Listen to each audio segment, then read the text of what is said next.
Video பார்த்துட்டு வணக்கம். இன்றைக்கி என்ன பார்க்க போகிறோம்னு பார்த்தீங்கன்னா 10 மைண்ட் ப்ளோவிங் சைக்கிள் பேட்டர்ன் பார்க்க போகிறோம்.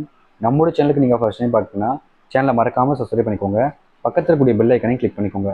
அப்போ தான் நம்ம போடக்கூடிய அனைத்து தகவலும் பார்த்தீங்கன்னா உங்களுக்கு நோட்டிஃபிகேஷனாக ஒன்றே வந்துகிட்டே இருக்கும். அண்ட் உங்களுக்கு ஏதாச்சும் டாப்பிக்கில் வீடியோ நினச்சிங்கன்னா கமெண்ட் பாக்ஸில் கமெண்ட் பண்ணுங்கள்.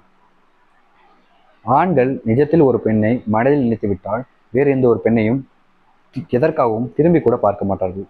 அதாவது பார்த்தீங்கன்னா ரிலேஷன்ஷிப்பில் உண்மையாகவே ஒரு ஆண் பார்த்தீங்கன்னா ஒரு பொண்ணை விரும்புகிறாங்க அப்படின்னா நிச்சயமாக அந்த ஒரு ஆண் பார்த்தீங்கன்னா வேறு ஒரு ரிலேஷன்ஷிப் வேணும் அப்படின்ற மாதிரியும், வேறு பொண்ணுங்களை பார்க்கும்போது அவங்க அழகாக இருக்காங்களே அப்படின்ற மாதிரியும் எண்ணமும் வராது, அவங்கள பார்க்குறதுக்கு தாட்டும் வராது. அப்படி வருதுன்னா அந்த ஒரு ஆண் உண்மையாகவே உங்களை உண்மையாக விரும்பலை, சும்மா உண்மையாக இருக்கிற மாதிரி காமிச்சிக்கிறதுக்காக உண்மையாக விரும்புகிறாங்க. ஸோ இந்த ஒரு விஷயத்தை புரிஞ்சுக்கோங்க. நிறைய நபர்கள் இதனாலே குழப்பம் அடைகிறாங்க. அதனால் உங்களுடைய வாழ்க்கையில் பெரிய பிரச்சனைகளும் வரதான் செய்யுது. ஸோ நீங்கள் பண்ணக்கூடிய விஷயத்த நீங்கள் சரியாக பண்ணால புரியலைனால தான் இந்த ஒரு பிரச்சனையாக உங்களுடைய வாழ்க்கையில் வருது. ஸோ அதை நீங்கள் புரிஞ்சுக்கிட்டீங்கன்னா கரெக்டாக இருக்கும். ஒரு நபரை காதலித்து ஏதாவது ஒரு காரணமோ அல்லது சண்டை போட்டோ அந்த காதல் பிரிந்து விட்டது என்றால் நிச்சயம் மீண்டும் சேர்ந்தாலும் முதலில் இருந்த அன்பு அதன் பிறகு இருக்காது. ஒரு ரிலேஷன்ஷிப் ஒரு டைம் பிரிஞ்சிச்சுனாலே அதுக்கப்புறமா அந்த ரிலேஷன்ஷிப் சரியான ஒரு சக்ஸஸ்ஃபுல் ரிலேஷன்ஷிப்பில் வருமானா அதை 100% சொல்ல முடியாது. ஏன்னா ஒரு ரிலேஷன்ஷிப் பிரியுது அப்படின்னாலே கண்டிப்பாக அது ஏதோ ஒரு மிஸ் அண்டர்ஸ்டாண்டிங் பிரச்சனை இருக்குன்ற அர்த்தம். ஸோ அது திருப்பி சேர்ந்துருச்சாலும் அதே மாதிரி வந்துருமானா ஸோ கன்ஃபார்ம் சொல்ல முடியாது. சில பல பிரச்சனைகளால் அது வராமையும் போகலாம். கண்டிப்பாக அது சேர்ந்தாலும் அது சேராமல் மறுபடியும் பிரிஞ்சும் போகிறதுக்கு சான்சஸ் இருக்குது.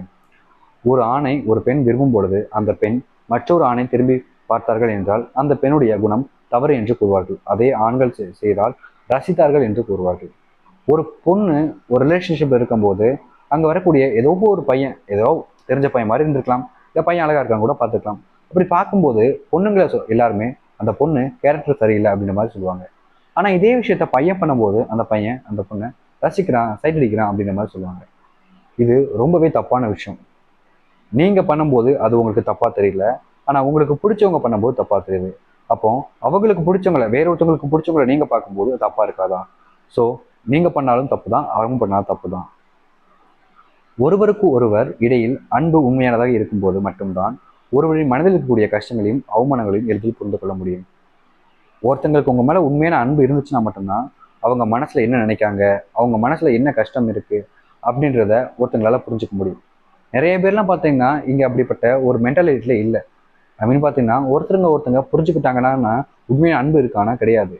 ஏன்னா இருந்துச்சுன்னா அவங்க நீங்க பண்ணக்கூடிய விஷயங்களும் நீங்க என்ன பண்றீங்கிறதையும் நிச்சயமா அவங்க உங்களுடைய மனசை கஷ்டப்படுத்தக்கூடாது, காயப்படுத்தக்கூடாதுன்றதுக்காக புரிஞ்சுப்பாங்க. சப்போஸ் அது இல்லைன்னா அது ஏதோ ஒரு விஷயம் தப்பா இருக்குன்னு தானே அர்த்தம். சொந்த ஒரு விஷயத்த நீங்க தான் புரிஞ்சுக்கணும். அதை மாற்ற முடியாது. சப்போஸ் புரிஞ்சுக்க ட்ரை பண்ணுங்க. காதலிக்கும் போது இப்படி இருக்க வேண்டும் அப்படி இருக்க வேண்டும் என்று ஆண்களும் பெண்களும் எதிர்பார்க்கிறார்கள், கூறவும் செய்வது. ஆனால் அவர்கள் அது வாழ்க்கையை அவரவர் வாழ்ந்தால்தான் சிறந்ததாக இருக்கும். இந்த காதலில் லவ் அப்படின்ற ஒரு விஷயத்தை பொறுத்த வரைக்கும் நிறைய பேர் தப்பாவே புரிஞ்சுக்கிட்டு லவ்ன்ற ஒரு விஷயத்துக்கு வந்தாங்க.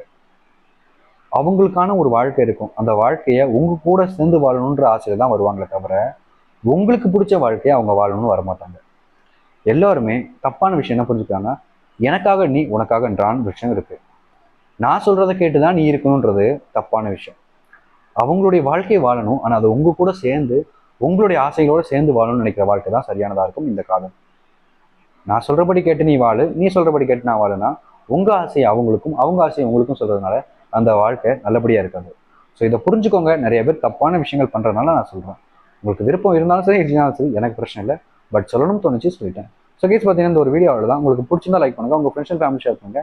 இதே மாதிரி வேற என்ன வீடியோ பார்க்குற வரைக்கும் see you later. Bye bye.